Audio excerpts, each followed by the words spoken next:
बड़ों को प्रणाम और आप सभी का स्वागत है हमारे चैनल एफओवी सेंस पर। यह है एपिसोड 32 अध्याय 4 ज्ञान कर्म और संन्यास योग। श्री कृष्ण अर्जुन से कहते हैं, जिसे यज्ञ में चढ़ाया जाए वो ब्रह्म है, हवन की सामग्री भी ब्रह्म होती है, अग्नि जिसमें आहुति दी जाती है वो भी ब्रह्म होती है तथा ब्रह्म रूपी अग्नि में जो ब्रह्म रूपी हवन किया जाता है वो भी ब्रह्म होता है। जिस मनुष्य के कर्म ब्रह्म को स्पर्श करके ब्रह्म में विलीन हो जाए वो मनुष्य ब्रह्म फल को प्राप्त होता है। अब संसार की 3 अवस्थाएं दिखती है, उत्पत्ति, स्थिति और प्रलय। जैसे कोई वस्तु उत्पन्न होती है, फिर रहती है और अंत में वो नष्ट हो जाती है, अथवा मनुष्य जन्म लेता है, फिर रहता है और अंत में वो मर जाता है। यदि आप बहुत ही ध्यान से सोचेंगे तो केवल उत्पत्ति और प्रलय का जो क्रम ही है वो चलता रहता है, स्थिति जैसे तो कुछ है ही नहीं। अब इसे एक उदाहरण से समझाने की कोशिश करता हूं। यदि किसी व्यक्ति की उम्र 50 वर्ष की है तो 20 साल पूरे होने पर उसकी उम्र केवल 30 वर्ष की रह जाती है।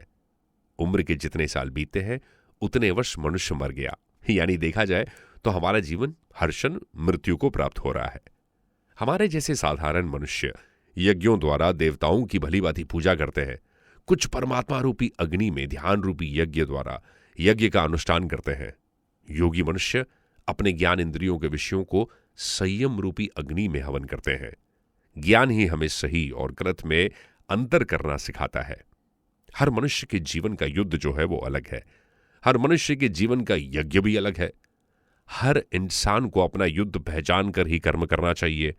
कुछ मनुष्य सभी इंद्रियों को वश में करके संयम द्वारा आत्मा को जानने की इच्छा से आत्म योग रूपी अग्नि में हवन करते हैं। कुछ मनुष्य धन संपत्ति के दान द्वारा, कुछ तपस्या द्वारा और कुछ मनुष्य अष्टांग योग के अभ्यास द्वारा यज्ञ करते हैं। कुछ अन्य मनुष्य वेद शास्त्रों का अध्ययन करके ज्ञान में निपुण होकर और कुछ मनुष्य कठिन व्रत धारण करके यज्ञ करते हैं। हर इंसान के जीवन का यज्ञ जो है वो अलग है। हमें अपने जीवन के यज्ञ को पहचान कर उसी के अनुसार हवन करना चाहिए। प्रतिकूल से प्रतिकूल परिस्थिति में भी यदि कोई व्यक्ति अपने कर्तव्य का पालन करता रहे और कभी भी विचलित ना हो तो यह सबसे बड़ी तपस्या है जो सिद्धि देने वाली है। प्रतिकूल परिस्थिति को सहर्ष सहने के समान दूसरा कोई ताप नहीं है। गांव भर की गंदगी, कूड़ा करकट बाहर एक जगह इकट्ठा हो जाए तो बुरा लगता है, परंतु वही कूड़ा खेत में पड़ जाए तो खेती के लिए बढ़िया खाद भी बन जाता है। बहुत से मनुष्य अपने आयु में प्राणवायु का, उसी प्रकार प्राणवायु में अपने वायु का हवन करते हैं तथा अन्य मनुष्य प्राणवायु और अपान वायु की गति को रोककर समाधि में प्रवृत्त होते हैं। प्राणों का प्राणों में हवन करने का तात्पर्य है कि प्राण और अपान को अपने अपने स्थानों पर रोक देना, न सांस को बाहर निकलने देना, न भीतर लेना। इसे सत्व बुद्धि प्राणायाम भी कहते हैं।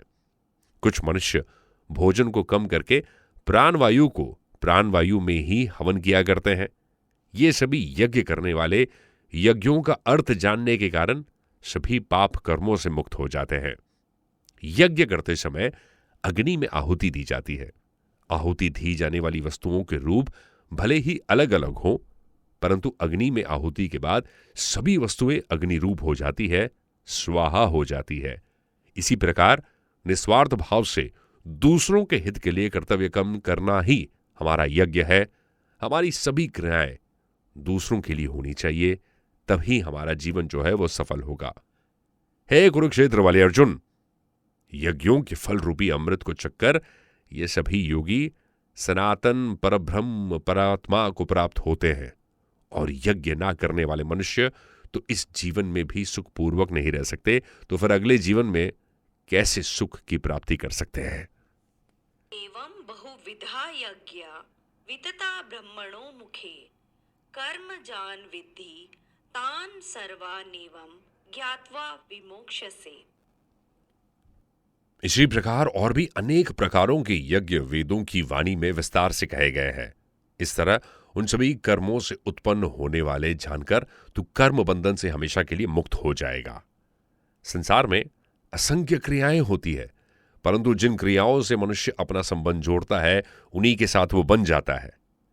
मनुष्य उस समय कर्म बंधन से मुक्त होता है जब वो संसार में होने वाली किसी भी क्रिया से संबंध नहीं रखता। कहने में मुश्किल है, सुनने में आसान, और शायद प्रैक्टिस करने में उतना ही मुश्किल। लेकिन जिंदगी एक कुरुक्षेत्र है और हमें लड़ना चाहिए।